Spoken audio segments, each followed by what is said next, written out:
Avoir confiance en soi ne signifie pas être la personne la plus bruyante de la pièce. Il ne s'agit pas de se mettre en avant, de courir après l'approbation ou de prouver sa valeur aux autres. La véritable confiance en soi est calme. Elle est constante. C'est cette force silencieuse qui attire l'attention des autres sans qu'on ait besoin de les solliciter. Et la plus haute forme de confiance est celle-ci. Quand rien ne vous ébranle, ne vous provoque et ne vous contrôle, rien ne vous perturbe. La plupart des gens traversent la vie en réagissant à tout, aux critiques, aux rejets, au chaos, aux opinions des autres. Et chaque réaction leur enlève une part de leur pouvoir. Mais quand on apprend à réagir à l'improviste, on cesse de gaspiller son énergie. On devient intouchable. On évolue dans le monde avec une présence à la fois rare et dangereuse. Une confiance en soi impossible à simuler. Dans ce discours, nous vous expliquerons précisément comment développer cette confiance. Vous apprendrez à faire taire vos doutes, à maîtriser vos émotions, à vous détacher des conséquences et à vous comporter avec l'autorité de quelqu'un qui n'a besoin de rien et qui n'a peur de rien. Chaque chapitre vous propose des étapes pratiques et des vérités intemporelles qui, mises en pratique, transformeront non seulement votre perception de vous-même, mais aussi la façon dont le monde vous accueille. Il ne s'agit pas de faire semblant. Il s'agit de devenir.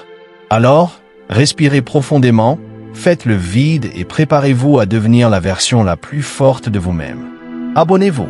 Ce sera peut-être le premier pas vers votre révolution. Commençons. Chapitre 1. Arrêtez de vous expliquer. L'une des façons les plus rapides de miner sa confiance en soi est de s'expliquer sans cesse. Pensez-y. Combien de fois vous êtes-vous retrouvé à donner de longues explications inutiles juste pour éviter d'être jugé? Peut-être étiez-vous en retard.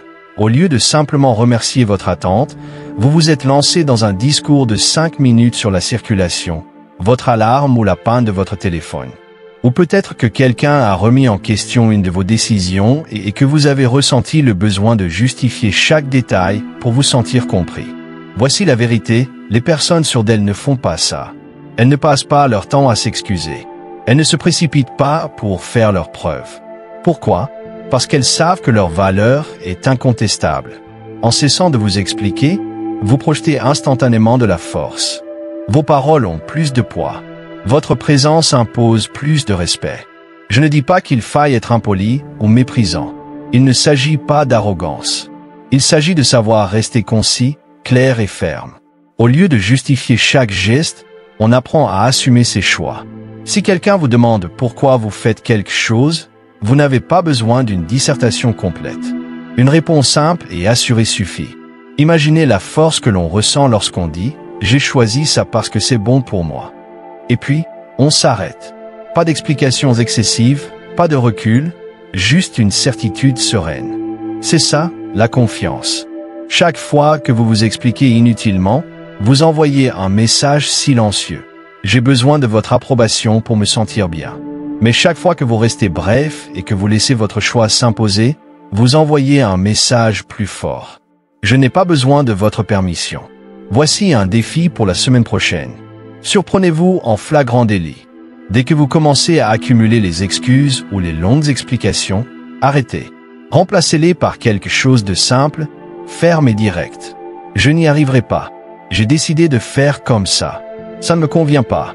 Et puis, taisez-vous. Laissez le silence porter le poids de votre confiance. Au début, ce sera inconfortable. Vous ressentirez le besoin de combler l'espace, de vous justifier, d'adoucir vos propos.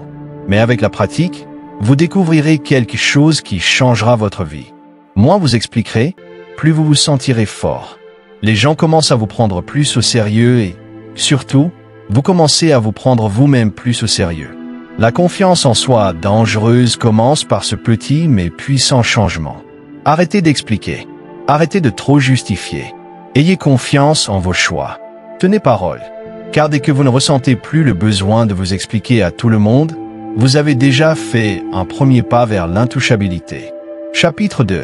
Maîtrisez votre voix intérieure. Si vous voulez acquérir une confiance redoutable en vous, commencez par la voix qui vous parle le plus, celle de votre tête. Cette voix est soit votre meilleure arme, soit votre pire ennemi. Soit elle vous construit, soit elle vous détruit. Et voilà ce que la plupart des gens ne réalisent pas. La façon dont vous vous parlez en privé finit par se refléter dans votre comportement en public. Pensez-y. Si votre voix intérieure vous dit constamment « Je ne suis pas assez bien. Je fais toujours des erreurs. On me juge probablement ». Comment pensez-vous réagir en entrant dans une pièce? Nerveux, hésitant, timide. Mais si votre voix intérieure vous dit « Je peux gérer ça. J'ai déjà fait des choses plus difficiles. Je suis exactement là où je dois être ». On entre dans la même pièce, plus grand, plus calme et plus vif.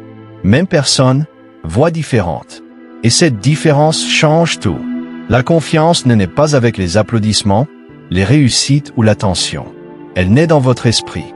Elle naît avec les mots que vous laissez résonner dans votre tête. On ne peut pas contrôler ce que les autres disent de soi, mais on peut contrôler ce qu'on se répète chaque jour. L'erreur des gens est d'attendre que la vie les valide avant de changer leur voix intérieure. Ils pensent qu'une fois qu'ils auront réussi, ils auront confiance en eux. Quand on me respectera, je me parlerai mieux. Mais ça marche dans l'autre sens. On n'attend pas de preuves. On crée des preuves. On commence à se parler à soi-même comme quelqu'un de respectable. Et ensuite, nos actions suivent cette conviction. Voici le secret. Notre cerveau croit à la répétition. Ce que nous nous répétons devient notre vérité. Dites que vous êtes faible suffisamment longtemps et vous commencerez à vous affaiblir. Dites que vous êtes capable, fort et calme suffisamment longtemps et vous commencerez à vous élever pour répondre à ces paroles. Votre voix intérieure est comme un thermostat. Elle règle la température de votre confiance. Si elle est basse, vous retomberez toujours, quel que soit le succès extérieur que vous goûtez. Si elle est haute, vous surmonterez les défis, car vous vous sentez à votre place à ce niveau. Alors, comment maîtriser cette voix intérieure? Commencez par la capter sur le vif. Soyez attentif aux petites phrases que vous vous murmurez au cours de la journée. Quand vous faites une erreur, dites-vous « Je suis vraiment stupide » ou « Ce n'est pas grave. Je ferai mieux la prochaine fois ». En vous regardant dans le miroir, trouvez-vous chaque défaut? Ou vous rappelez-vous que vous êtes à la hauteur, que vous progressez et que vous en valez la peine? Ces petits moments façonnent tout. L'objectif n'est pas de faire semblant d'être positif. Inutile de se dire que l'on est parfait. Avoir une confiance en soi dangereuse ne consiste pas à se mentir à soi-même. Il s'agit de parler avec force, même quand les choses ne sont pas parfaites. Il s'agit de choisir des mots constructifs et non des mots destructeurs. Par exemple, au lieu de dire « je n'y arrive pas », on dit « c'est dur, mais je vais trouver une solution ». Au lieu de dire « j'échoue toujours », tu dis que chaque échec m'apprend quelque chose qui me rend plus fort. En commençant à diriger ta voix intérieure, au lieu de la laisser s'exprimer, tu remarqueras quelque chose de puissant. Tu cesseras de réagir aussi durement aux défis, aux critiques et aux rejets. Pourquoi? Parce que ton esprit est déjà entraîné à te soutenir. Il devient ton meilleur allié au lieu d'être ton pire critique. Laissez-moi vous lancer un défi. Pendant les 30 prochains jours, chaque matin, répétez-vous 3 choses à voix haute. Je me respecte. Je peux gérer tout ce qui m'arrive aujourd'hui. Je n'ai besoin de l'approbation de personne pour avancer. Cela peut paraître gênant au début, mais répétez ces phrases tous les jours et observez comment votre corps les accepte. Observez comment votre énergie change dans les conversations. Observez comment vous abordez les situations différemment. Votre voix intérieure est le fondement de votre confiance. Maîtrisez-la et vous ne vous contenterez pas d'en paraître sûr, vous la ressentirez profondément. Et une fois que vous l'aurez ressentie, personne ne pourra vous l'enlever. Car voici la vérité. La confiance ne se construit pas lorsque les autres croient en vous. La confiance en soi naît lorsque l'on croit d'abord en soi. Et cette confiance naît de la voix intérieure. Chapitre 3. Cultivez le respect avant la confiance. Toute confiance durable commence par une vérité simple. On ne peut pas se sentir puissant si l'on ne se respecte pas d'abord. Le respect est le fondement. Sans elle, la confiance n'est qu'un simulacre. Un masque que vous portez pour convaincre les autres alors qu'au fond, vous manquez encore de confiance. Mais lorsque vous développez un véritable respect de soi, la confiance cesse d'être un simulacre, elle devient qui vous êtes. Réfléchissez à la façon dont vous traitez les personnes que vous respectez. Vous les écoutez, vous appréciez leur temps, vous faites confiance à leurs décisions. Maintenant, posez-vous la question honnêtement. Vous traitez-vous de la même manière ou vous critiquez-vous? Ignorez-vous vos besoins et laissez les autres dépasser vos limites, car au fond, vous ne vous considérez pas digne. En réalité, la façon dont vous vous traitez détermine la façon dont le monde vous traite. Si vous manquez de respect pour votre temps, les autres le feront aussi. Si vous vous parlez mal à vous-même, vous tolérez que les autres vous parlent de la même manière. Mais lorsque vous commencez à faire preuve d'estime de soi, lorsque vous vous imposez des normes plus élevées, votre entourage le ressent. Leurs réactions sont différentes. Et c'est là que la confiance en soi, dangereuse, prend forme. L'estime de soi ne vient pas des grandes réussites. Cela vient des petits choix quotidiens qui vous disent « je compte ». Tenir ses promesses, ne pas se contenter de situations contraires à ses valeurs. Chaque acte de respect envers soi-même renforce son énergie. Se lever tôt parce qu'on l'a promis, c'est ça le respect.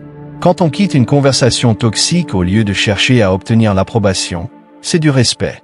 Quand on fixe des limites et qu'on les respecte, c'est du respect. Chacun de ces choix peut paraître insignifiant de l'extérieur, mais ensemble, ils créent le sentiment profond et inébranlable que l'on peut se faire confiance. Et une fois qu'on se fait confiance, la confiance naît naturellement. Voici la clé, se respecter soi-même d'abord.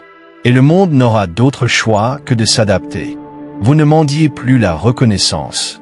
Vous n'expliquez plus ni ne prouvez votre valeur. Vous la connaissez. Et parce que vous la connaissez, les autres la voient.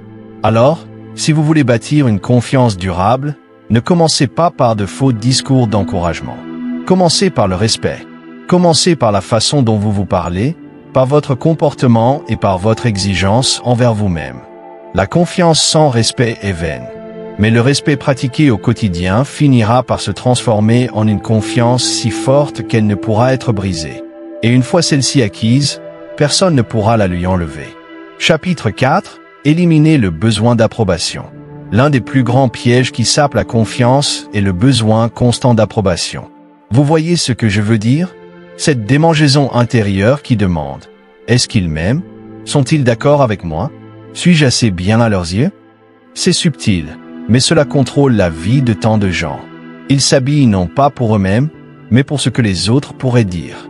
Ils publient sur les réseaux sociaux non pas pour partager, mais pour être validés. Ils courent après les compliments, évitent les critiques et se sentent démoralisés lorsqu'on ne les applaudit pas. Voilà le problème. Quand votre confiance dépend de l'approbation, elle sera toujours fragile, car l'approbation peut être donnée et retirée. Un instant, les gens vous encouragent, l'instant d'après, ils vous critiquent. Et si votre estime de soi fluctue au gré de leurs réactions, vous vivrez comme une marionnette tirée par des ficelles que vous ne pouvez contrôler. En vérité, personne au monde ne vous doit l'approbation. Et l'opinion de quiconque ne devrait pas vous définir. En éliminant le besoin d'approbation, vous vous libérez. Vous cessez de courir après les applaudissements et commencez à vous concentrer sur une vie authentique. Vous cessez de plier votre vie aux attentes des autres et commencez à construire une vie qui vous correspond. C'est de là que naît une confiance en soi dangereuse. Pensez aux personnes que vous admirez le plus. Sont-elles celles qui cherchent à plaire à tout le monde ou celles qui restent fermes même en cas de désaccord? C'est toujours le deuxième groupe, car la vraie force ne réside pas dans le fait d'être aimé de tous. Elle réside dans le respect pour sa fidélité.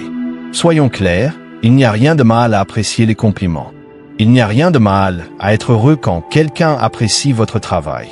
Le problème survient quand vous en avez besoin, quand vous en dépendez pour vous sentir valorisé. Dès lors que vous en dépendez, vous cédez votre pouvoir. Vous donnez aux autres le contrôle de vos émotions. Et croyez-moi, on change vite de chaîne. Alors, comment apaiser ce besoin? Commencez doucement.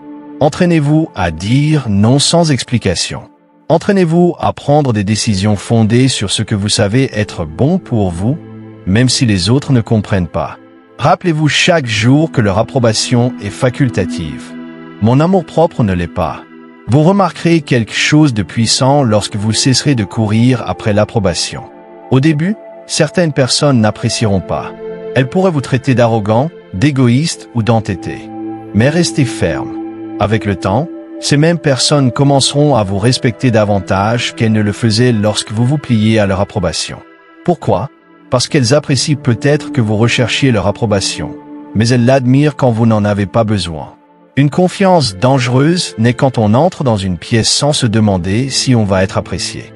On se demande plutôt, est-ce que je me respecte dans la façon dont je me présente? Ce changement change tout. Il vous fait passer du rôle d'interprète à celui de leader. Le monde n'a plus besoin de quelqu'un qui quémande des likes, court après les applaudissements ou attend une permission.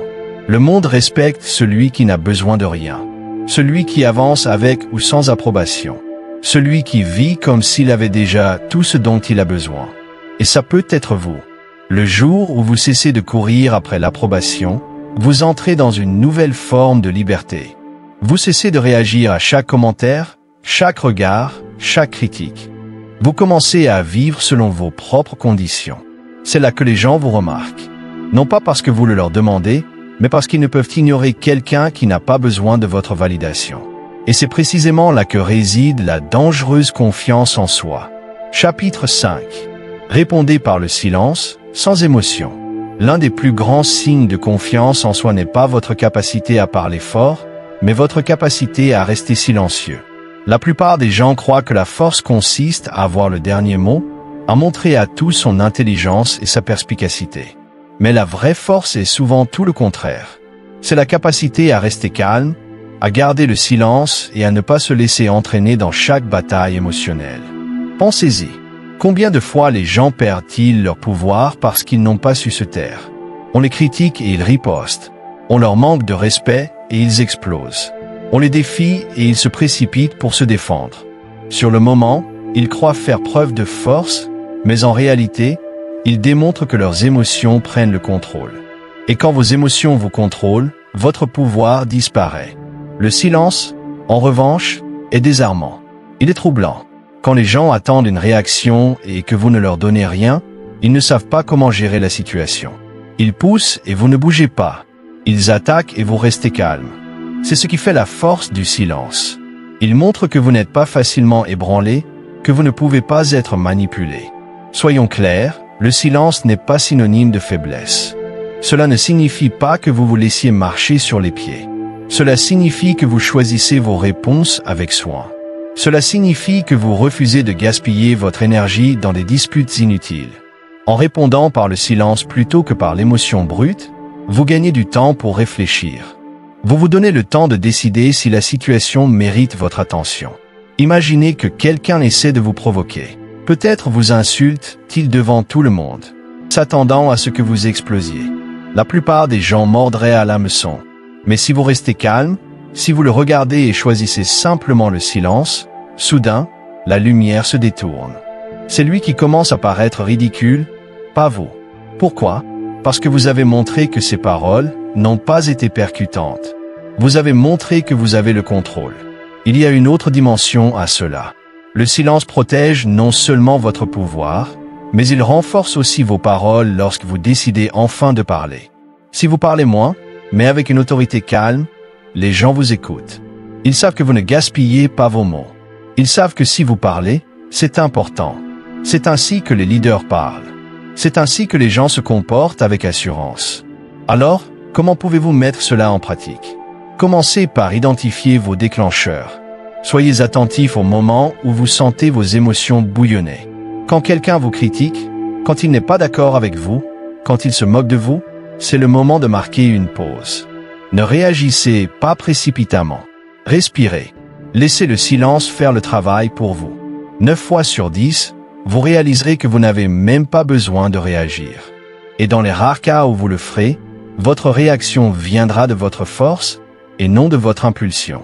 Vous ne devez pas réagir à tout le monde. Vous n'avez pas à vous défendre chaque fois qu'on vous questionne. Vous n'avez pas à livrer chaque petite bataille. Parfois, la chose la plus forte que l'on puisse faire, c'est de ne rien faire du tout. Le silence n'est pas vide. Il est plein de pouvoir. Pensez à l'impact que cela a sur le regard des autres. La personne qui réagit avec émotion est prévisible et facile à contrôler. Mais celle qui reste silencieuse, calme et sereine est dangereuse car on ne peut pas la forcer. On ne peut pas l'énerver. On ne peut pas la distraire. La confiance dangereuse ne consiste pas à crier plus fort que les autres. C'est se tenir droit alors qu'on vous crie dessus et qu'on reste immobile. C'est choisir le silence quand on s'attend à une tempête. C'est montrer que vos émotions vous appartiennent à vous et à personne d'autre. La prochaine fois que quelqu'un essaie de vous entraîner dans ces drames, souvenez-vous-en, le silence est votre bouclier. Le silence est votre force et le silence est votre pouvoir. Utilisez-le et vous découvrirez à quel point vous pouvez être inébranlable. Chapitre 6. Laissez parler votre corps. Avant même d'ouvrir la bouche, votre corps révèle déjà au monde qui vous êtes. Les gens voient comment vous marchez, comment vous vous tenez, comment vous vous asseyez, comment vous les regardez. Et en quelques secondes, ils se sont déjà fait une opinion bien avant même que vous ayez prononcé un seul mot.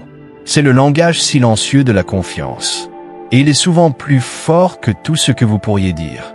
Voici la vérité. Si vos paroles et votre langage corporel ne concordent pas, les gens croiront toujours votre corps. Vous pouvez dire « j'ai confiance en vous ». Mais si vous êtes affalé, évitant le contact visuel, tripotant vos mains, personne ne vous croira. D'un autre côté, vous pourriez dire très peu. Mais si votre posture est ferme, votre regard fixe, vos mouvements calmes, les gens ressentent votre présence. Alors, que signifie laisser parler son corps en premier? Cela signifie entrer dans une pièce comme si vous y étiez. Cela signifie se tenir droit, les épaules en arrière, la poitrine ouverte, la tête haute, non par arrogance, mais avec une tranquille assurance. Cela signifie que votre poignée de main est ferme, sans précipitation. Cela signifie que vous établissez un contact visuel sans sourciller, sans vous éloigner brusquement, sans vous excuser d'être vu. Pensez aux personnes que vous respectez naturellement lorsqu'elles entrent. Elles n'ont pas besoin de se présenter. Elles n'ont rien à prouver. Leur présence en dit long. Ce n'est pas un hasard. C'est le langage corporel. Votre corps entraîne aussi votre esprit. Si vous êtes assis petit, vous vous sentez petit. Si vous vous comportez comme si vous vous cachiez, votre esprit commence à croire que vous devriez vous cacher. Mais si vous vous asseyez droit, si vous étirez votre posture, si vous bougez avec détermination, votre esprit reçoit le message. Je suis fort, je suis stable, j'ai ma place ici. Le corps et l'esprit sont liés. Et si vous voulez gagner en confiance, le moyen le plus rapide de changer votre état d'esprit est parfois de commencer par changer votre corps. Mais ne confondez pas cela avec de la comédie ou de la feinte. Il ne s'agit pas de faire semblant. Il s'agit d'éliminer les signaux qui vous sabotent. Il s'agit de vous débarrasser des habitudes qui vous donnent un air incertain. Les épaules voûtées, les mouvements nerveux, les regards fuyants. Ces petites habitudes envoient des messages silencieux que vous ne remarquez même pas, mais que d'autres perçoivent immédiatement. Et une fois que vous les avez éliminés, vous commencez à vous comporter différemment. Voici un conseil pratique. La prochaine fois que vous entrez dans une pièce, marquez une pause à la porte, prenez une respiration calme, redressez-vous, ramenez les épaules en arrière, relevez légèrement la tête, puis entrez d'un pas régulier. Sans précipitation, juste la présence. Ce simple ajustement change la façon dont les autres vous voient et dont vous vous voyez. Autre conseil, exercez-vous à maintenir le contact visuel. Pas de manière inquiétante et autoritaire, mais d'une manière calme et posée qui dit « Je te vois et je suis à l'aise d'être vu ». La plupart des gens rompent le contact visuel trop vite par manque d'assurance. Entraînez-vous à tenir le coup une seconde de plus. Cette seconde transmet la confiance sans un mot. Quand votre corps exprime la confiance, inutile de vous surestimer. Inutile d'en faire trop pour être remarqué. Les gens le ressentent, tout simplement. Et voici le secret. Quand ils le ressentent, ils vous traitent différemment. Ils vous écoutent plus attentivement. Ils respectent votre espace. Ils font davantage confiance à vos paroles. L'assurance dangereuse ne consiste pas à crier plus fort. Il s'agit d'entrer dans un espace avec une telle assurance tranquille que les gens ne peuvent pas vous ignorer, même sans élever la voix. Votre corps raconte l'histoire avant votre bouche. Alors, laissez-le parler en premier. Entraînez-le à transmettre le bon message. Marchez droit. Restez stable. Regardez les gens dans les yeux. Agissez avec détermination. Car lorsque votre corps communique sa force, vos paroles ne font que confirmer ce que les gens croient déjà, que vous méritez d'être écouté. Chapitre 7. Arrêtez de réagir, commencez à diriger. La plupart des gens vivent en mode réaction. Un événement se produit et ils réagissent. On les critique et ils se défendent. On les méprise et ils ripostent. On les félicite et soudain, ils se sentent bien. Ils sont constamment à la merci de ce qui se présente à eux. Ce n'est pas de la confiance en soi, c'est de la dépendance. Et tant qu'on réagit, on ne mène pas. Réfléchissez-y. Celui qui réagit est toujours en retard. Il laisse le monde dicter son humeur, son énergie, ses choix. Mais celui qui mène donne le ton. Il décide de la direction. Il n'attend pas de voir ce qui se passe avant d'agir. Il crée ce qui arrive. C'est toute la différence entre vivre en suivant les circonstances et être maître de sa propre vie. Voici la dure vérité. Quand vous réagissez à tout, les autres apprennent à vous contrôler. Ils vous poussent à bout et vous réagissez immédiatement. Ils savent quels mots vous mettront en colère, quels actes vous mettront sur la défensive, quels silences vous mettront en insécurité. Mais lorsque vous cessez de réagir, que vous restez calme et posé, ces mêmes personnes perdent soudainement le contrôle. Ils ne peuvent plus vous manipuler. C'est là que la confiance en soi devient dangereuse, car vous devenez intouchable. Diriger ne signifie pas toujours diriger les autres. Il faut d'abord se diriger soi-même. Cela signifie choisir ses actions au lieu de les laisser être choisies à sa place. Cela signifie donner le rythme au lieu d'essayer de suivre celui des autres. Cela signifie se demander « Qu'est-ce que je veux créer ici ?» au lieu de se demander comment réagir à ce qui vient de se passer. Prenons une approche concrète. Imaginez que vous êtes en réunion et que quelqu'un conteste votre idée. La personne réactive se défend immédiatement, parfois même avec colère. Le leader marque une pause, écoute et répond calmement et clairement, ou choisit parfois de ne pas répondre du tout, mais de ramener la conversation à la situation générale. Ce seul choix bouleverse toute l'atmosphère. Pensez aussi aux relations. En réagissant, vous vous adaptez constamment à l'humeur de l'autre. S'il est contrarié, vous l'êtes aussi. S'il est heureux, vous l'êtes aussi. Mais lorsque vous menez, vous donnez le ton émotionnel. Vous restez constant, quelles que soient ces fluctuations. Et souvent, ils suivent votre calme plutôt que vous ne suiviez leur chaos. Le leadership ne consiste pas à contrôler les autres. Il s'agit de se contrôler soi-même si complètement qu'on influence tout autour de soi. On suit naturellement ceux qui sont constants, clairs, qui ne se laissent pas influencer par la moindre vague. Et vous n'avez pas besoin d'un titre, d'un poste ou d'une visibilité pour être cette personne. Il vous suffit de vous discipliner. Alors, comment passer de la réaction au leadership? Commencez par ralentir. Ne laissez pas vos émotions prendre le dessus. Prenez le temps de réagir. Demandez-vous, quel est le résultat que je souhaite obtenir? Et comment puis-je l'obtenir? Cette seconde de réflexion peut complètement changer votre direction. Ensuite, fixez vos intentions avant même que la situation ne survienne. Si vous vous apprêtez à entrer dans un environnement stressant, décidez à l'avance, je resterai calme. Je parlerai clairement. Je ne laisserai personne me déstabiliser. En abordant la situation avec cet état d'esprit, vous la dirigez au lieu d'y réagir. Enfin, n'oubliez pas ceci. Diriger, ce n'est pas faire ses preuves. C'est s'assumer. Vous n'êtes pas obligé de remporter tous les débats. Vous n'êtes pas obligé de contrôler chaque détail. Il vous suffit de vous contrôler. Ce calme et cette maîtrise sont magnétiques. Les gens le ressentent. Ils commencent à se tourner vers vous sans que vous le demandiez. Une confiance dangereuse naît lorsque vous cessez de donner au monde le pouvoir de dicter vos actions.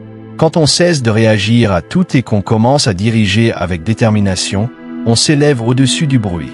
On cesse de jouer la défensive et on commence à diriger le jeu. Et une fois ce changement opéré, on n'est plus à la merci de la vie. La vie est à votre merci. Chapitre 8. Acceptez l'inconfort jusqu'à ce qu'il vous paraisse normal.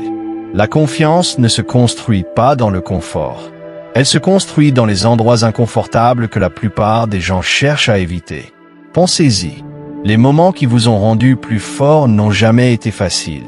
Ce sont ceux où vous vous sentiez nerveux, pris au dépourvu, peut-être même effrayé, mais où vous avez quand même osé avancer. C'est là que réside la croissance. C'est là que naît une confiance dangereuse. La plupart des gens passent leur vie à fuir l'inconfort. Ils choisissent ce qui leur semble sûr, familier, qui ne les pousse pas trop loin. Mais le problème avec cette approche est simple, si on choisit toujours le confort, on ne s'élargit jamais. On reste le même. On joue la carte de la discrétion. Et au fond, on le sait. C'est pourquoi tant de gens se sentent secrètement en insécurité, car leur vie n'a aucune preuve de leur propre force. Avoir confiance en soi ne consiste pas à se dire qu'on est fort. Il s'agit de se mettre dans des situations qui le prouvent. En acceptant l'inconfort, on recueille des preuves. Chaque fois qu'on s'aventure dans l'inconnu, chaque fois qu'on fait quelque chose qui nous effraie un peu, on en ressort avec des preuves. Je peux gérer ça. Et plus vous accumulez de preuves, plus vous devenez inébranlable. Voici le secret. L'inconfort ne disparaît jamais. On n'atteint jamais un point où la vie cesse de nous mettre à l'épreuve. Mais vous pouvez vous entraîner à vous sentir à l'aise dans l'inconfort. C'est ça, le changement.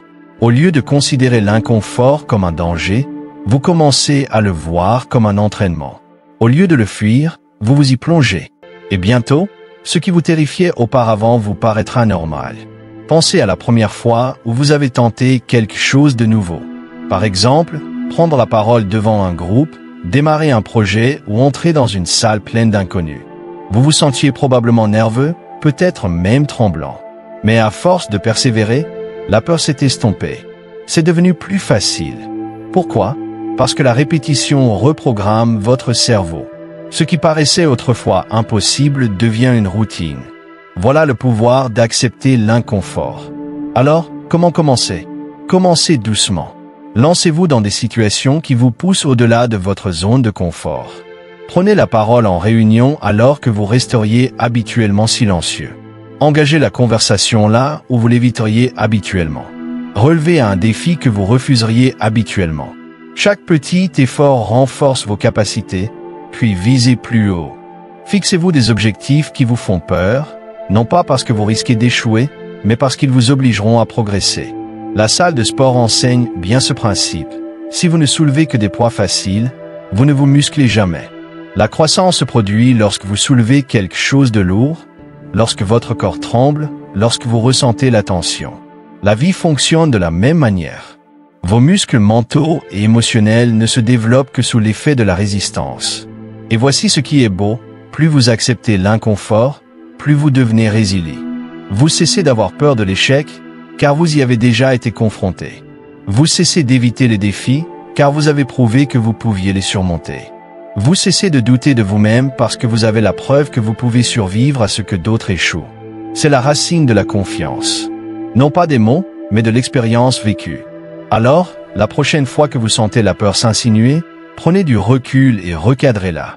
Au lieu de dire « je ne veux pas ressentir ça », dites-vous « c'est là que je deviens plus fort ». Ce simple changement change tout. Soudain, l'inconfort n'est plus un ennemi. C'est votre plus grand enseignant. Une confiance dangereuse ne consiste pas à vivre une vie facile. Il s'agit de vivre une vie qui vous pousse constamment à vous dépasser, vous fait grandir, vous rappelle constamment votre propre pouvoir. Acceptez l'inconfort. Recherchez-le. Vivez-le jusqu'à ce qu'il vous paraisse normal. Parce qu'une fois que vous l'aurez fait, rien de ce que le monde vous lancera ne vous semblera jamais trop grand. Vous vous serez entraîné à prospérer là où les autres se retirent. Et c'est alors que les gens commenceront à remarquer cette puissance tranquille et constante en vous, cette confiance inébranlable. Chapitre 9. Parlez moins, commandez plus. Avez-vous déjà remarqué que les personnes les plus influentes dans une pièce sont généralement les plus silencieuses? Elles ne se précipitent pas pour combler chaque silence. Elles ne cherchent pas à dominer la conversation avec des paroles interminables. Au contraire, elles attendent. Elles écoutent. Et quand ils prennent enfin la parole, tout le monde se penche vers eux. Ce n'est pas un hasard. C'est la confiance. La plupart des gens parlent trop parce qu'ils sont mal à l'aise avec le silence. Ils ont peur, s'ils ne continuent pas à parler, de perdre l'attention, pire, d'être oubliés. Alors, ils multiplient les mots, les explications et les histoires, espérant convaincre les gens de leur valeur. Mais voilà la réalité. Plus vous parlez sans but, plus vos mots s'affaiblissent.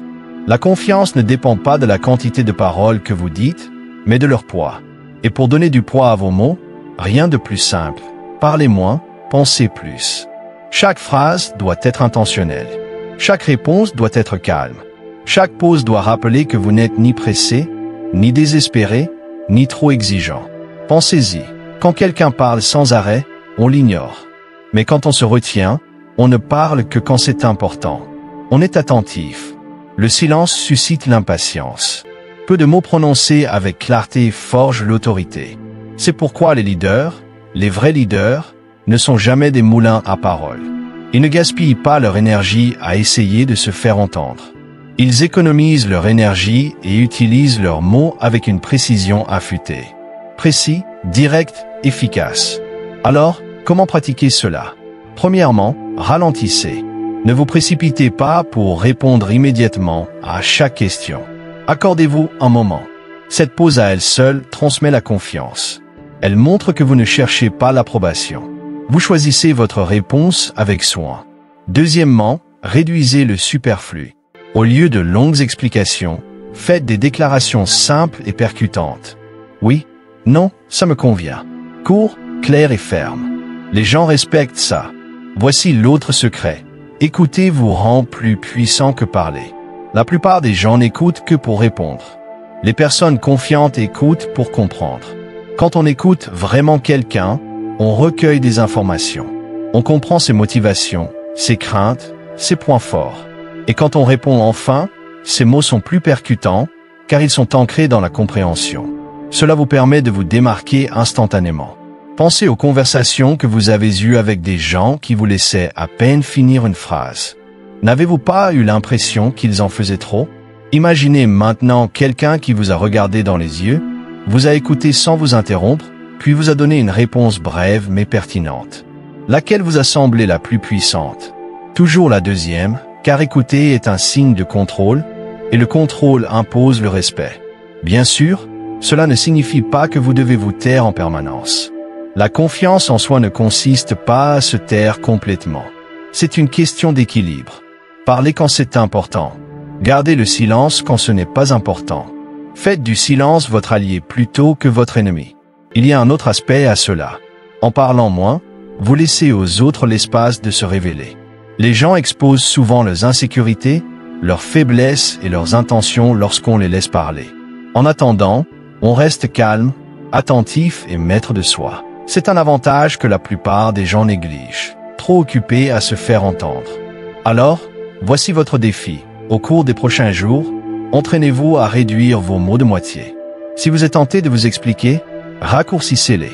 Quand vous êtes tenté de combler le silence, retenez-le.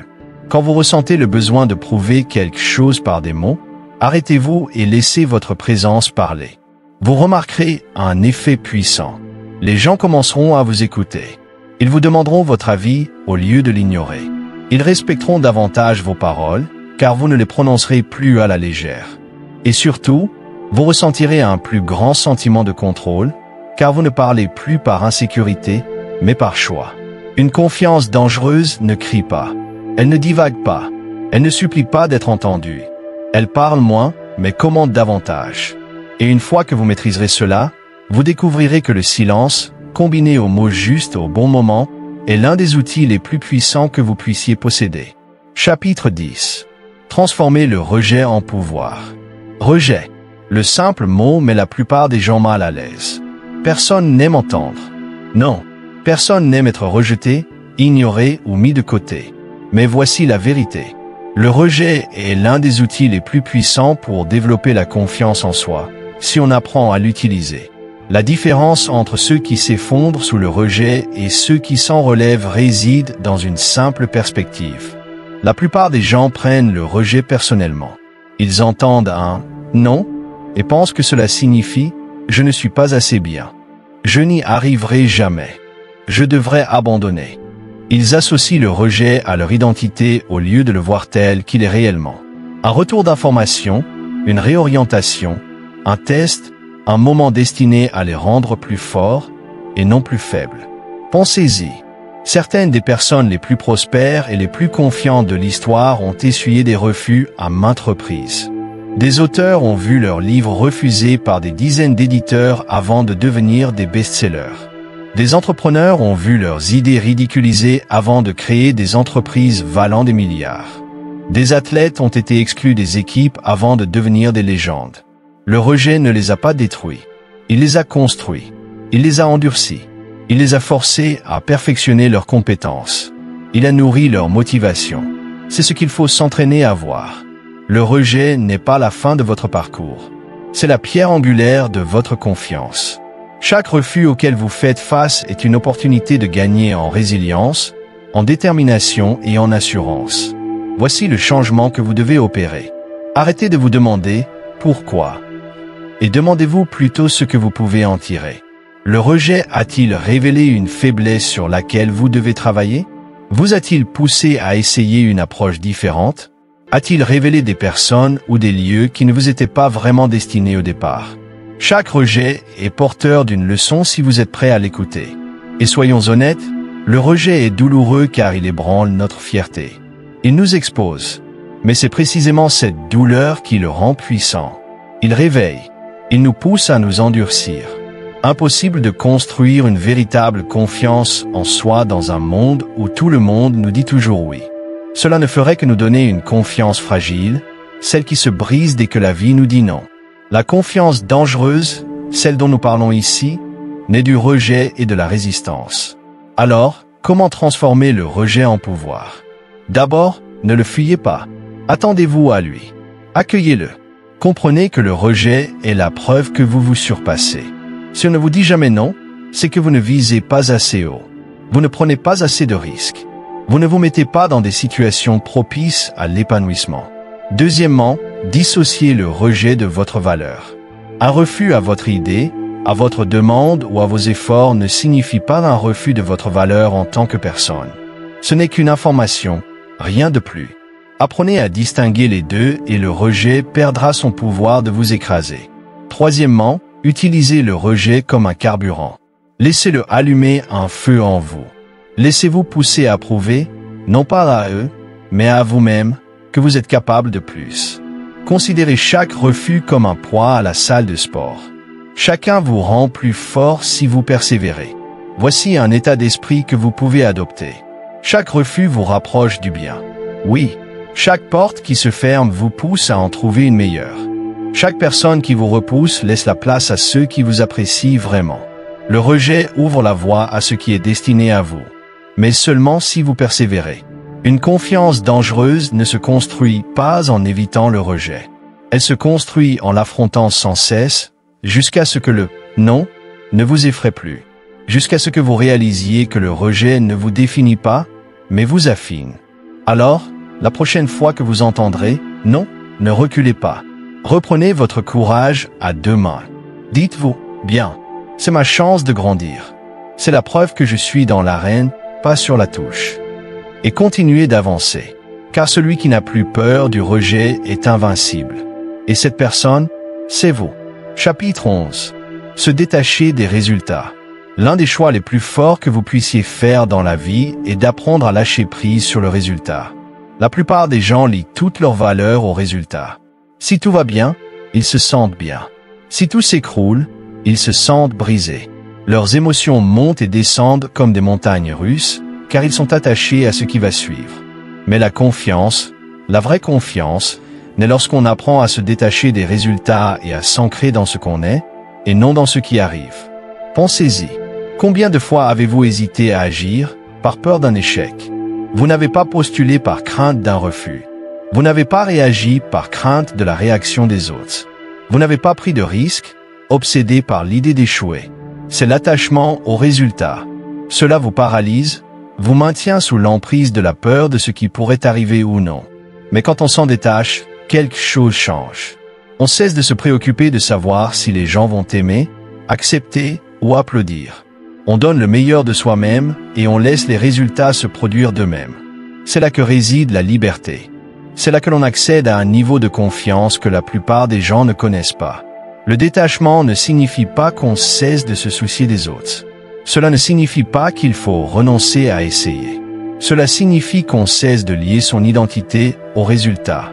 On se concentre sur ce qu'on peut contrôler, ses efforts, son attitude, sa préparation, et on se libère du reste. Le résultat est un retour d'information, pas une définition. Pensez à l'athlète qui s'entraîne pendant des mois, mais qui sait qu'il ne peut contrôler ni l'arbitre, ni la météo, ni la performance de l'adversaire. Il ne peut contrôler que sa préparation, ses efforts et sa concentration. C'est ça, le détachement. Il donne tout, mais son estime de soi n'est pas détruite. Si le score ne lui est pas favorable, il est prêt à se battre à nouveau. Lorsque vous vous détachez des résultats, vous devenez également plus difficile à manipuler. On ne peut pas vous faire miroiter des récompenses pour contrôler vos actions. On ne peut pas vous menacer de pertes pour vous désespérer. Vous êtes libre parce que vous avez déjà décidé. Votre valeur ne dépend pas de la victoire ou de la défaite, du gain ou de la défaite, des éloges ou du rejet. Voici une vérité puissante. Plus on s'accroche, plus on se sent faible.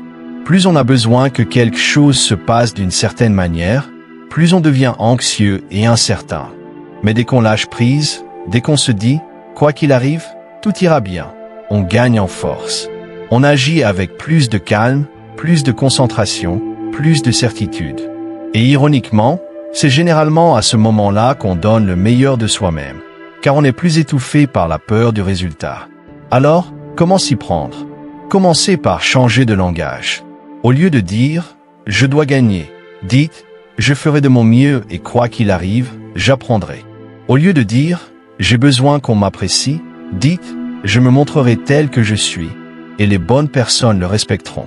De petits changements de langage vous rappellent que votre valeur n'est pas liée au résultat. Ensuite, concentrez-vous sur le processus plutôt que sur le résultat. Créez des habitudes, des routines et des normes que vous maîtrisez. Si vous voulez avoir confiance en votre travail, ne vous focalisez pas uniquement sur le résultat final. Concentrez-vous sur la constance. Si vous voulez avoir confiance dans vos relations, ne vous focalisez pas sur la réaction des autres. Concentrez-vous sur l'authenticité et l'honnêteté. Quand vous construisez votre confiance sur le processus, les résultats passent au second plan. Et enfin, rappelez-vous ceci, vous avez survécu à tous les mauvais résultats de votre vie jusqu'à présent. À chaque échec, chaque déception, chaque rejet, vous êtes toujours là, plus fort, plus sage, plus vif d'esprit. C'est la preuve qu'il n'est pas nécessaire d'obtenir des résultats parfaits pour réussir. Il suffit de résilience. La confiance dangereuse ne vient pas du contrôle des résultats. Elle vient de la maîtrise de soi et de la confiance que, quel que soit le résultat, on s'adaptera, on grandira et on continuera d'avancer. Alors, cessez de vous accrocher si fort. Donnez le meilleur de vous-même, restez fidèle à vous-même, puis laissez le résultat vous guider. Car dès que vous vous détachez des résultats, vous accédez à une nouvelle forme de liberté, une confiance que rien ni personne ne peut ébranler. Chapitre 12. Fixez des limites sans vous excuser. La confiance ne se limite pas à votre comportement en public. Elle concerne aussi votre protection en privé. L'un des signes les plus évidents d'une véritable confiance en soi est la capacité à fixer des limites et à les respecter sans excuse, sans culpabilité et sans broncher. Les limites ne sont pas des murs. Ce sont des barrières qui protègent votre temps, votre énergie et votre estime de soi. Et si vous ne les fixez pas, le monde vous écrasera avec plaisir. Voilà la réalité. Les gens prendront toujours autant que vous le leur permettez. Si vous leur accordez un temps illimité, ils le prendront. Si vous les laissez vous interrompre, ils continueront. Si vous ne dites jamais non, ils s'attendront à un oui pour toujours. Ce n'est pas parce que les gens sont toujours cruels. C'est parce que la nature humaine repousse les limites. Et sans limite, vous vous sentirez toujours épuisé, plein de ressentiment et impuissant. Avoir confiance en soi, c'est connaître sa valeur. Et quand on la connaît, on la protège. On ne perd pas son temps à faire des choses futiles. On ne laisse pas les personnes toxiques nous épuiser. On ne répète pas « oui » alors qu'on sait au fond de soi que la réponse devrait être « non ». Dire non ne fait pas de soi un égoïste. Cela nous rend forts. Cela prouve que vous vous respectez suffisamment pour préserver votre paix intérieure. Pensez au nombre de fois où vous avez dit oui simplement pour éviter un conflit. Vous avez peut-être accepté des projets que vous ne souhaitiez pas, accepté des tâches que vous ne pouviez pas gérer, ou laissé quelqu'un vous parler d'une manière qui vous rabaissait. À chaque fois, votre confiance en vous s'est affaiblie, non pas à cause de ce qu'ils ont fait, mais à cause de ce que vous avez permis. La confiance grandit quand on décide. C'est là que je trace la ligne. Et voici la clé. Vous n'avez pas besoin de justifier vos limites.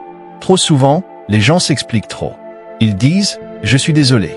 Je ne peux pas, car je suis suivi d'une longue liste de raisons, mais en vérité, non, est une phrase complète qui ne me convient pas. Je ne suis pas disponible. J'ai décidé de ne pas le faire. Bref, calme et sans complexe. C'est ça la force. C'est ça la clarté. Au début, fixer des limites est inconfortable. Vous vous sentirez coupable. Vous craindrez que les gens vous trouvent froid ou désagréable. Mais avec le temps, vous réaliserez quelque chose d'important. Les gens vous respectent davantage lorsque vous fixez des limites. Ils n'apprécieront peut-être pas toujours sur le moment, mais ils apprendront à vous prendre au sérieux. Ils verront que vous n'êtes pas facilement manipulable, que vous n'êtes pas désespérément en quête d'approbation et que vous n'êtes pas prêt à sacrifier votre tranquillité pour un confort temporaire. Et voici le bonus. Les bonnes personnes, celles qui se soucient vraiment de vous, respecteront vos limites. Elles les honoreront. Elles les admireront même. Ce sont les mauvaises personnes, celles qui cherchent à profiter de vous, qui seront contrariées. Alors, si quelqu'un s'énerve à cause de vos limites, considérez-le comme une confirmation de leur nécessité. Fixer des limites ne signifie pas repousser les gens. Il s'agit de préserver votre espace personnel afin de pouvoir donner le meilleur de vous-même à ce qui compte vraiment. Impossible de se consacrer pleinement à ses objectifs, à ses rêves ou à ses relations si l'on est constamment épuisé par le fait de dire oui à tout le reste. Se fixer des limites n'est pas égoïste. Elles sont essentielles. Alors, par où commencer? Commencez par un aspect simple de votre vie où vous ressentez du ressentiment. Ce ressentiment est le signe qu'il manque une limite. C'est peut-être un collègue qui vous donne sans cesse du travail supplémentaire. C'est peut-être un ami qui prend plus qu'il ne donne. C'est peut-être votre propre tendance à vous engager trop. Dès que vous ressentez cette tension, c'est là qu'une limite s'impose. Fixez votre limite. Puis, faites-la respecter calmement. La confiance en soi ne consiste pas à plaire à tout le monde. Il s'agit de vivre avec intégrité envers soi-même. Et l'intégrité, c'est protéger ce qui compte, même quand les autres ne comprennent pas. L'assurance dangereuse, c'est pouvoir dire non sans trembler. Tenir bon sans culpabilité. Protéger son énergie comme si c'était sa ressource la plus précieuse, car c'est le cas. Alors, fixez vos limites, tenez-les fermement et ne vous excusez jamais de vous respecter. Car une fois que vous maîtriserez cela, vous découvrirez que la véritable confiance ne vient pas seulement de ce à quoi vous dites oui. Elle vient du pouvoir de ce que vous refusez d'accepter. Chapitre 13. Restez calme dans le chaos. La confiance ne se teste pas vraiment quand tout va bien. N'importe qui peut paraître serein quand la vie est simple, quand le plan fonctionne et que rien d'inattendu ne se présente. Mais la véritable mesure de la confiance réside dans votre comportement. Quand le chaos s'installe, quand la salle s'anime, quand les gens paniquent, quand tout semble incertain. C'est là que la véritable confiance s'effondre ou brille. La plupart des gens s'effondrent dans le chaos. Ils se précipitent, ils paniquent, ils réagissent de manière excessive. Leurs émotions prennent le dessus et ils prennent de mauvaises décisions car ils veulent désespérément tout régler d'un coup. Mais ceux qui se démarquent, ceux qui gagnent le respect sans effort, sont ceux qui restent calmes. Ils ralentissent quand tout le monde accélère. Ils respirent quand tout le monde retient son souffle. Ils maintiennent une voix ferme quand tout le monde crie. Ce calme est rare et c'est ce qui le rend puissant. Pensez à ce que vous ressentez en présence de quelqu'un qui reste calme dans les situations stressantes. Vous vous sentez plus en sécurité. Vous avez l'impression que tout ira bien. Même si ce n'est pas encore le cas, leur calme se transmet à vous. C'est le pouvoir de la présence. Et la bonne nouvelle, c'est que vous pouvez vous entraîner à devenir cette personne. Commencez par reconnaître que le chaos en lui-même ne détruit pas les gens. Leur réaction au chaos, si. L'événement peut être chaotique. Le défi peut être difficile. Mais c'est votre réaction qui décide si vous vous effondrez ou si vous vous relevez. Si vous vous laissez emporter par la tempête, vous perdez le contrôle. Mais si vous vous ancrez dans le calme, vous reprenez le contrôle. Alors, comment faire? Commencez par votre respiration. Lorsque le chaos s'installe, l'instinct naturel de votre corps est de se crisper, de respirer superficiellement et de se préparer au combat ou à la fuite. C'est là que vous devez reprendre le contrôle de votre respiration. Une respiration lente et régulière indique à votre corps « Je ne suis pas en danger. Je contrôle la situation ». Ce petit geste crée un espace entre le chaos et votre réaction. Ensuite, gérez votre rythme. Dans les situations stressantes, on a tendance à se précipiter comme si la vitesse résoudrait tout.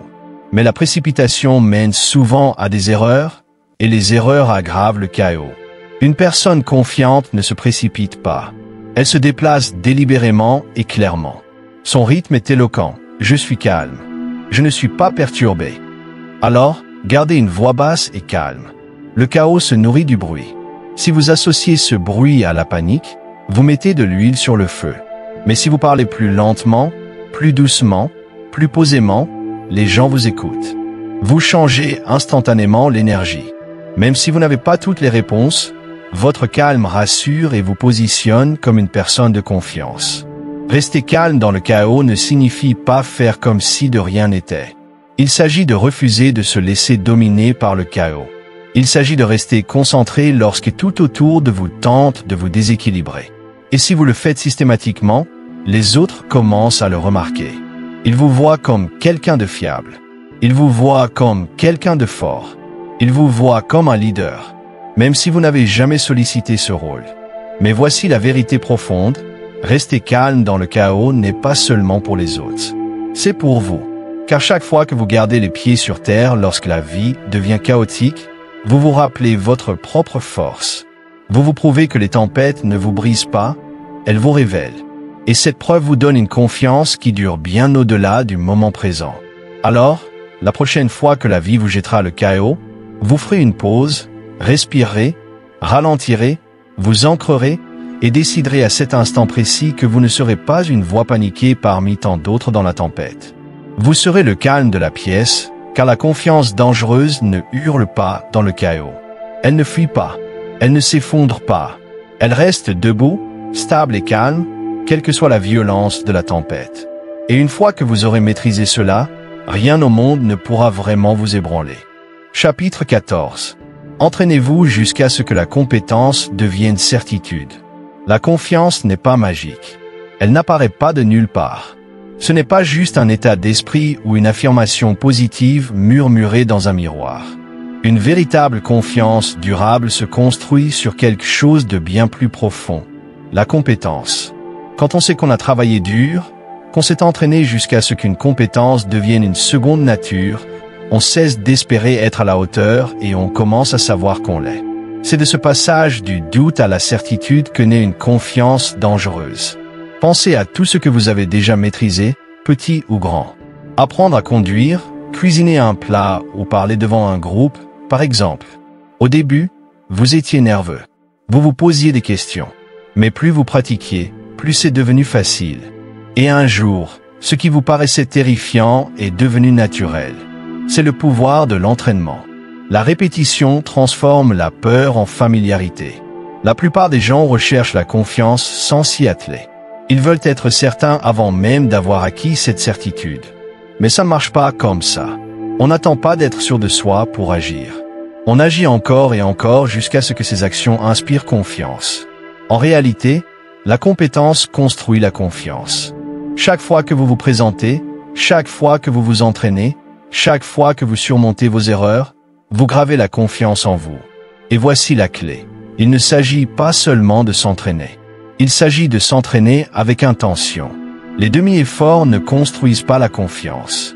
Faire les choses machinalement ne mène pas à la maîtrise. Il faut dépasser ses limites. Parce que quand on sait qu'on s'est entraîné plus dur, plus longtemps et plus intensément que la plupart des gens, on entre différemment. Inutile de s'en vanter. Inutile de convaincre qui que ce soit. Cette certitude transparaît dans sa façon de bouger, de parler, de se tenir. Imaginez un athlète professionnel entrant sur le terrain. Il ne se pose pas la question de savoir s'il peut y arriver. Il s'y est déjà entraîné 1000 fois. La répétition a développé une mémoire musculaire. Son corps sait ce qu'il doit faire. Son esprit sait qu'il peut supporter la pression. C'est ce que l'entraînement apporte, une certitude que personne ne peut lui enlever. Imaginez maintenant appliquer ce même principe à votre propre vie, à votre carrière, à votre communication, à vos relations. Imaginez-vous vous entraîner à un point où vos compétences sont si pointues que vous ne vous posez plus de questions. Vous agissez, tout simplement. C'est le genre de pouvoir discret que les gens ressentent sans que vous ayez à l'exprimer. Alors, par où commencer? Commencez par identifier les domaines où le doute vous freine. Parlez-vous avec assurance? Dirigez-vous les autres? Restez-vous calme sous pression? Ensuite, engagez-vous à développer cette compétence délibérément. Lisez, Étudiez, pratiquez et répétez jusqu'à ce que cela devienne une seconde nature. Et n'abandonnez pas si vous vous sentez mal à l'aise. C'est le signe que vous progressez réellement. Ensuite, acceptez les erreurs comme faisant partie du processus. Chaque faux pas est une leçon. Chaque échec est un exercice. La confiance ne se résume pas à l'absence d'erreurs. C'est la capacité de persévérer jusqu'à ce que ces erreurs ne vous contrôlent plus. Troisièmement, mesurez vos progrès. Revenez toutes les 2 ou 3 semaines et constatez le chemin parcouru. La confiance grandit lorsque vous constatez vos propres progrès. Lorsque vous réalisez que ce qui vous effrayait autrefois est devenu une routine, quelque chose en vous change définitivement. Voilà la beauté de cette approche. Personne ne peut vous enlever ce pourquoi vous vous êtes entraîné. Les compliments peuvent s'estomper.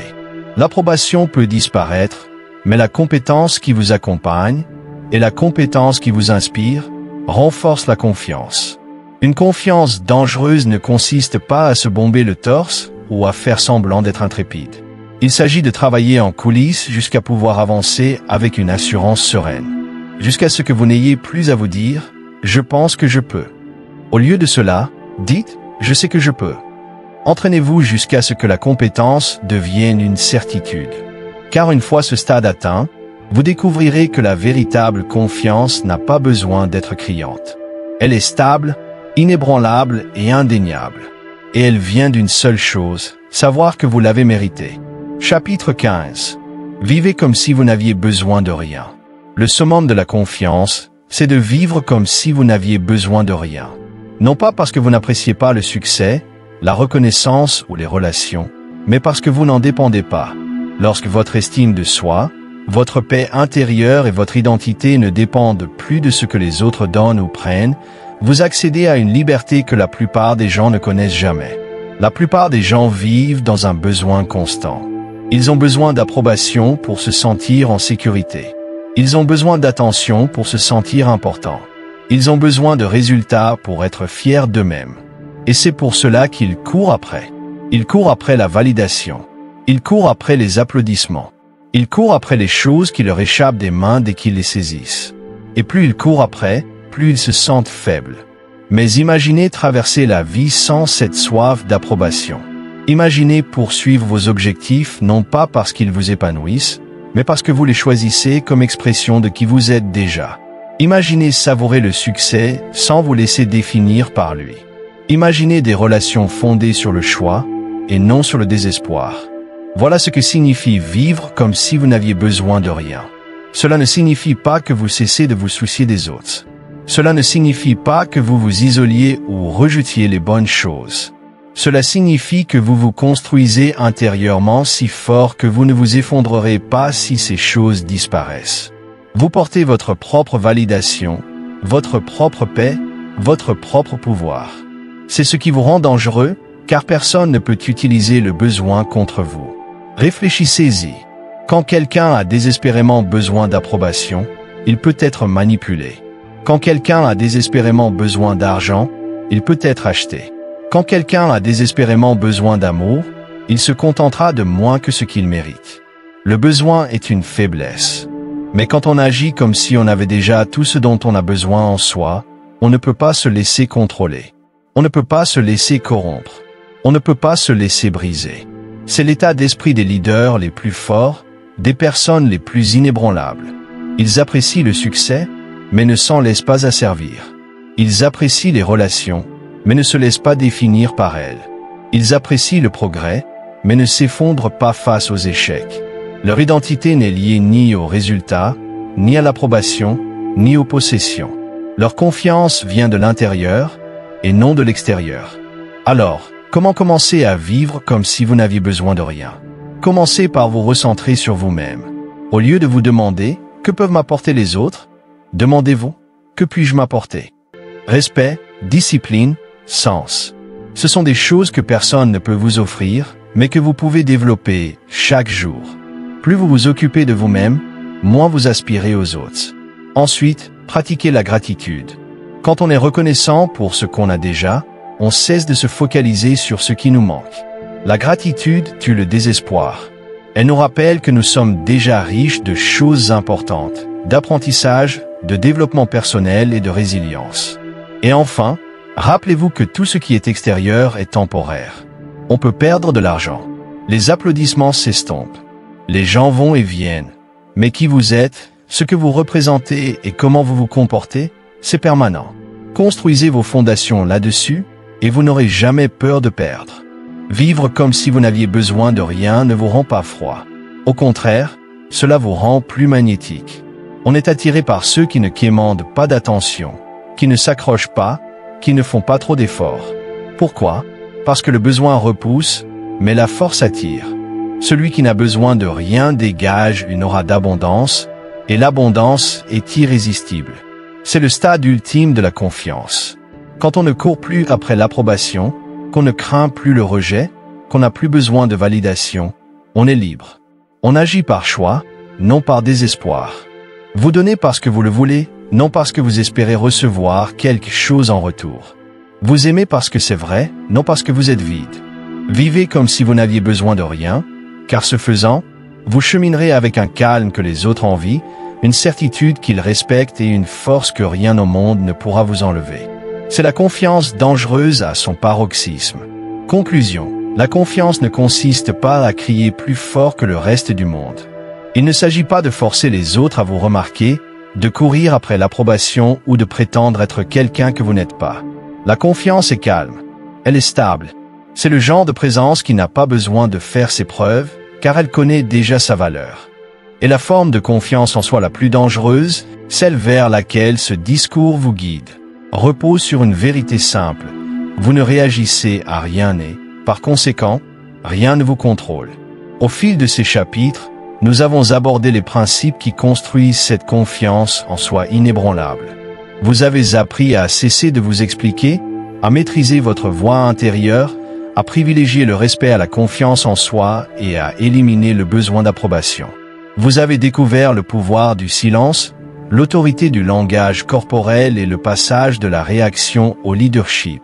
Vous avez appris que l'inconfort est source de croissance, que parler moins commande plus et que le rejet peut devenir votre carburant.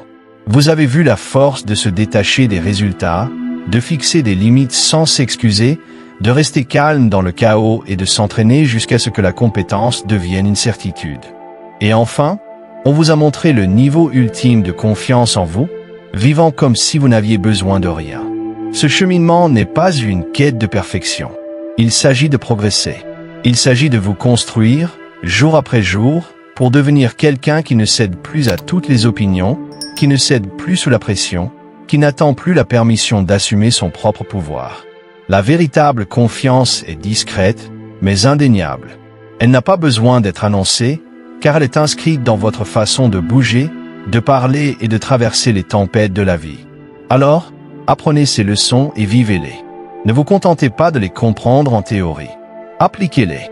Mettez-les à profit dans vos conversations, dans les défis, dans les moments où la vie vous ébranle. Et n'oubliez pas, il ne s'agit pas de devenir quelqu'un d'autre. Il s'agit de devenir la version la plus forte de vous-même. Car en apprenant à ne réagir à rien, vous prenez le contrôle de tout. Vous devenez intouchable.